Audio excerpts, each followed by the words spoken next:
It is snowing outside. There are children playing with sleds and skis. Mommy fastens the chrome buttons on little Johnny's fur coat and pats him on the head.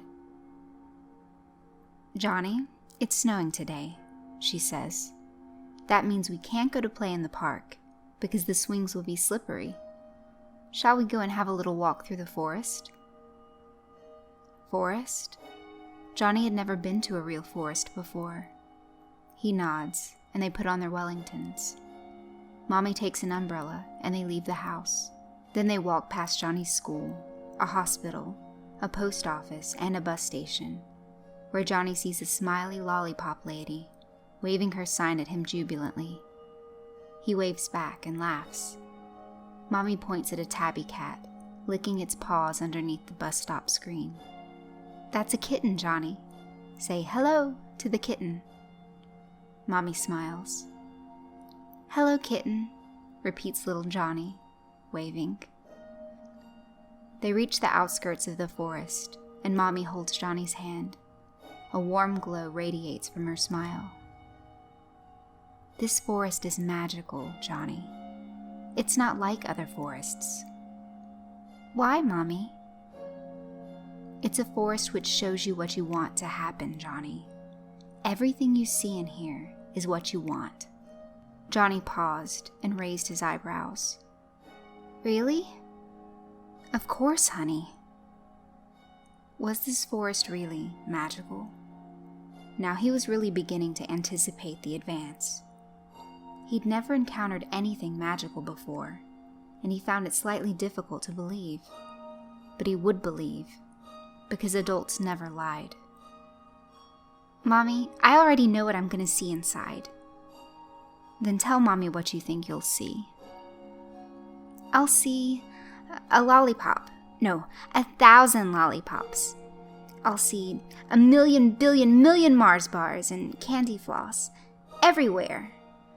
I also want marshmallows and toffees of all different kinds." "Wow, Johnny, you're a greedy little boy." She ruffled his hair. "It's not just that, Mommy.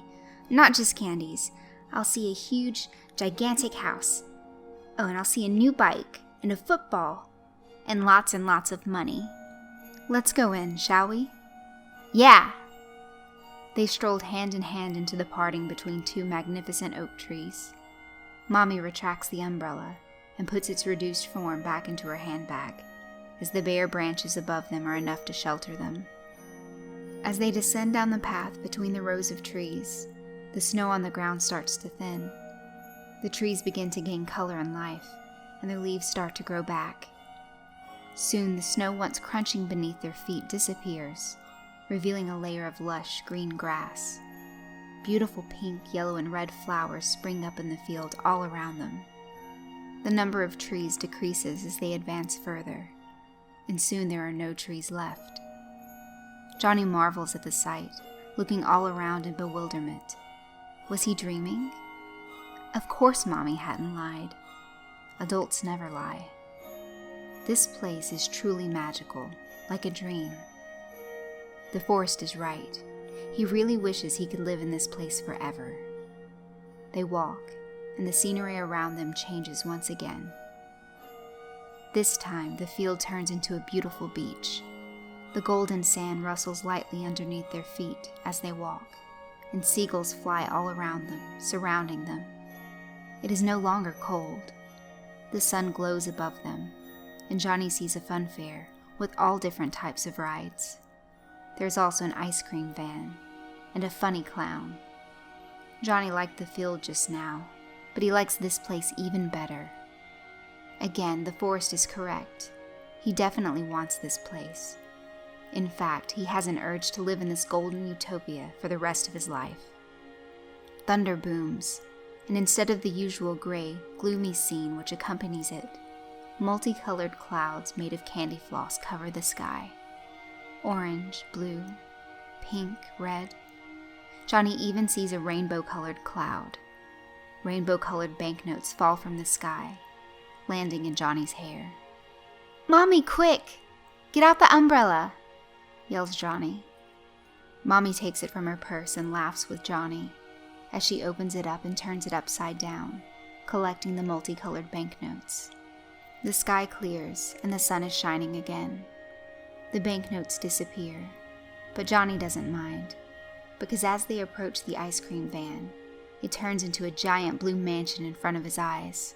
A huge house, the exact one he saw in his dreams, which he had dreamed of having since he was very little. Mommy encourages him to approach it, so he walks up the steps and knocks on the door. The door opens, and a million Mars bars and gummy bears spill out like a landslide, knocking him over. He slides back down to Mommy in the avalanche of candies, and then lies down.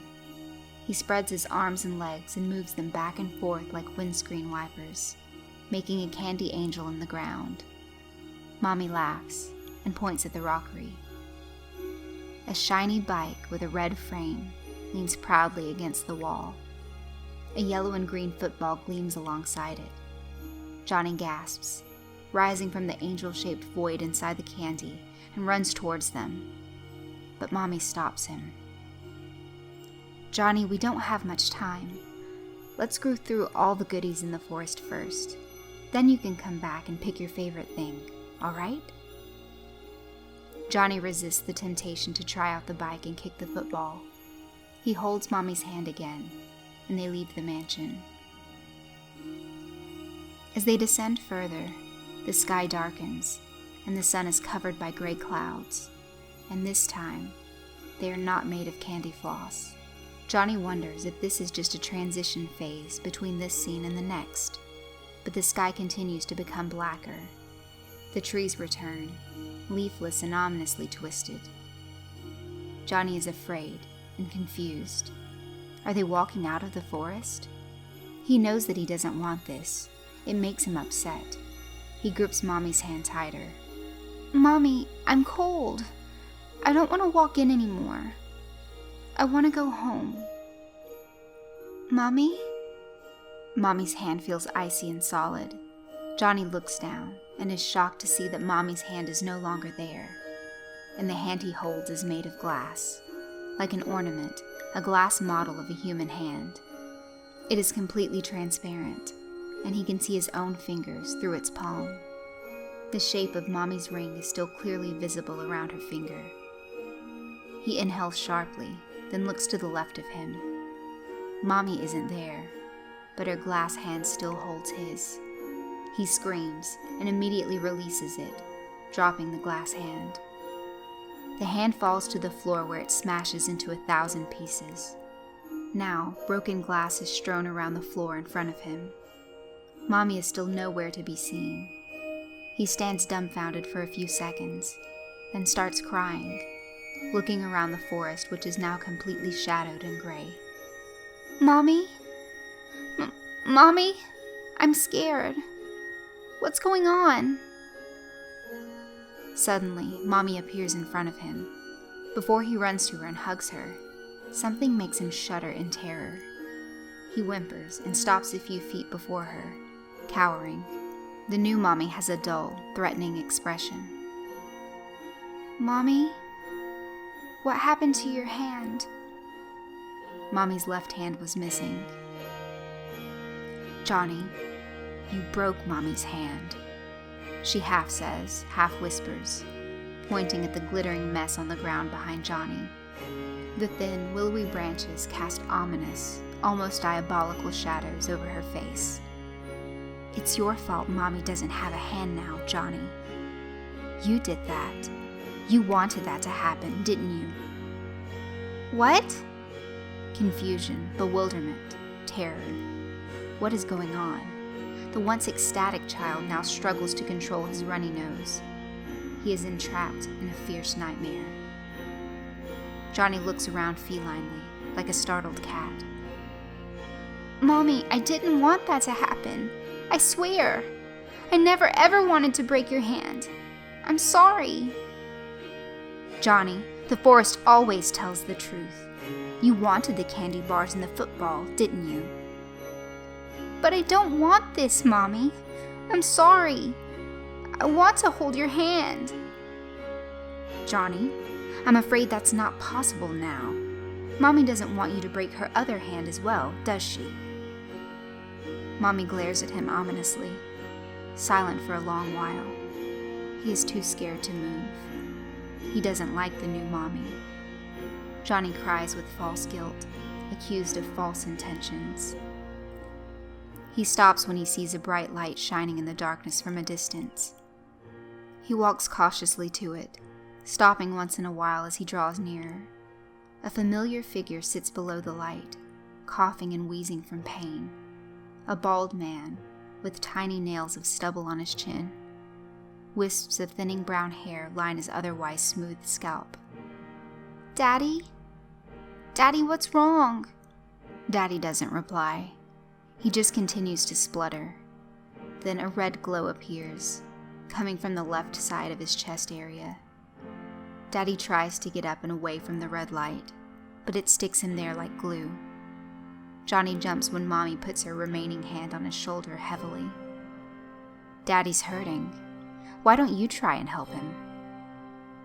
"But," he gulps, looking down at her missing left hand, remembering what had happened earlier. "How do I do that?" Something in his chest is hurting him, Johnny. Cut it out, and you can save him. Save your dear daddy. Johnny's eyes widen as Mommy takes out a huge kitchen knife. Its edge gleams, exposed to the tiny wisps of light from the gaps in the sky. "Mommy, I'm so scared. I never wanted to do this." "Oh, yes, you did. The forest always tells the truth. So you were the one that wanted this. You wanted your daddy to suffer, didn't you?" Johnny shakes his head as hard as he can. He wants to cry again. "Now, are you a man or a mouse, little Johnny? You must redeem yourself for your mistake and stop your daddy's suffering." He takes the knife, his hand shaking. He walks over to his daddy, kneeling beside him. Daddy suddenly looks terrified, tears flowing from his eyes, large and pleading. "I'm sorry, Daddy. I shouldn't have wanted this to happen to you, but the forest says I do. So Mommy says I have to help you take something out that's hurting you. Don't worry. It'll be quick. I promise, Daddy." Daddy shakes his head, but Johnny still takes the knife and begins to make an incision. Daddy screams and howls, while Johnny cries. Surprisingly, Daddy's flesh cuts like butter. No blood comes gushing out.